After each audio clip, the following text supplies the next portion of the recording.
हरियाणा में साल 2015 में विज्ञापन की गई 8 महकमों की कुल 503 वैकेंसीज के लिए सालों से स्टाफ सिलेक्शन कमीशन अपनी प्रक्रिया को आगे बढ़ा रहा है, लेकिन सालों के लंबे इंतजार के बाद अब स्टाफ सिलेक्शन कमीशन ने भर्ती प्रक्रिया को रद्द करने की कार्रवाई को आगे बढ़ाया। ऐसे में आवेदकों के सिर पर दुखों का पहाड़ टूट पड़ा है। आवेदकों के मुताबिक सरकार के इस फैसले से उनका जीवन बर्बाद हो जाएगा।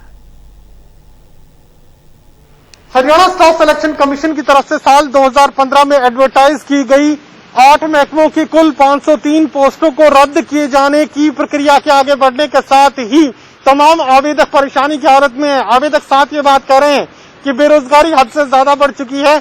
ऐसे में अगर इस तरीके से फैसले लिए गए तो उनकी जिंदगियां बर्बाद हो जाएंगी। तमाम आवेदक यहाँ मौजूद है। मुझे बताइए कि अब क्या स्थिति बनी हुई है? सर, ऐसा है कि हमारी जो पोस्ट है वो 2015 में निकली थी और उसके बाद 17 में हमारा एग्जाम हुआ, 19 में फिर हमारा फिजिकल हुआ और उसके बाद इंटरव्यू हो चुका है हमारा, और फिर भी सरकार बोल रही है कि इस पर हम केस रिजल्ट नहीं निकाल रहे हैं।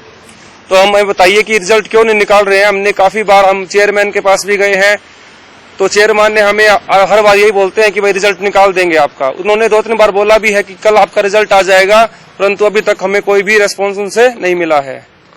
ये हालात खराब होते जा रहे हैं, बेरोजगारी पहली हद से ज्यादा। ऐसे में 5-5 साल के बाद भी अगर हाथ खाली रह जाएंगे तो बेरोजगारों की जिंदगी खतरे में आ जाएगी।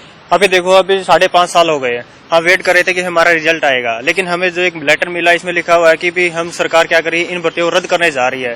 इससे जो विद्यार्थी है 5.5 साल हो गए, उसे तैयारी की थी, कितनी मेहनत की थी, 25 किलोमीटर की रेस लगाई थी, तो ये पता लगा कि 25 किलोमीटर रेस तैयार करने में कितना टाइम लगता है, कितनी मेहनत करनी पड़ती है। और आज सुनने में आ रहा है कि सरकार इन भर्तियों को रद्द कर रही है।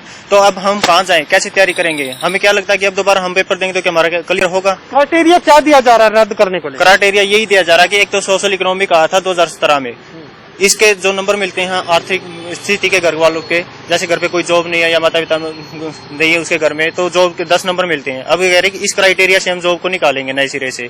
और एक बोल रहे हैं कि जो पेंडिंग कोर्ट केस है इसका हवाला दिया जा रहा है। ये बताओ कि हमें कि कोर्ट केस किस भर्ती पे नहीं होते हैं? 70 पेजों वाली केस फाइल होती है, उनका फाइनल रिजल्ट निकाल दिया जाता है, और हमारे का तो कोई कोर्ट की स्टे भी नहीं है, नॉर्मली केस है। एचएससी इसका जवाब दे। अब एचएससी इससे बचने के लिए क्या कर रही है कि इनको कैंसिल ही करने जा रही है, वो अपना पल्ला झाड़ रही है। एचएससी की नाकामी है। ये हरियाणा स्टाफ सिलेक्शन कमीशन की तरफ से जो क्राइटेरिया लिया गया इन भर्तियों को, इस पूरी प्रक्रिया को रद्द किए जाने को लेकर कितना जायज है? सर, ये बिल्कुल नाजायज है, क्योंकि सेम क्राइटेरिया पे सेम डिपार्टमेंट की कई भर्तियां ये पिछले साल कंप्लीट कर चुके हैं, जिन पे लगभग 11-12 कोर्ट केस थे। हमारी पे तो सिर्फ 2 कोर्ट केस हैं, और ये सिर्फ एचएसएससी की नाकामी की वजह से ही वो कोर्ट केस हैं, जो कभी भी कोर्ट में इसका जवाब नहीं देते। 3 बार कोर्ट ने जवाब तलब मांग रखा है। 15 फरवरी को भी एक कोर्ट केस की डेट थी जिसमें एचएसएससी से उन क्वेश्चनों पे जवाब मांगा गया था, लेकिन एचएसएससी की तरफ से कुछ अटेंड नहीं होता, और बिना स्टे के ये भर्तियां चुपचाप लॉकडाउन में रद्द करने की बात कही जा रही है। और जो कैंडिडेट पिछले 5 साल से इसमें सिलेक्टेड है उनको अंधेरे में रखा जा रहा है, और कईयों की तो अभी एज भी निकल चुकी है, अभी तो उनका भविष्य बिल्कुल अंधकार में है। और ये सीएम साहब की नॉलेज में भी है, फिर जानबूझ के सरकार ये रिजल्ट नहीं निकाल रही है। चलिए, बेरोजगारों के साथ खिलवाड़ की बात सामने रखी जा रही है। तमाम आवेदक ये कहने की कोशिश कर रहे हैं कि या तो वो ओवर एज हो चुके हैं, या तो 5.5 सालों के इंतजार के बाद अगर इस तरीके का फैसला लिया जाएगा तो यकीनन ये बेरोजगारों के साथ, उनके परिवार के साथ एक बहुत बड़ा धोखा करार दिया जाएगा। सहयोगी कमल के साथ महेश कुमार, टोटल न्यूज, हिसार।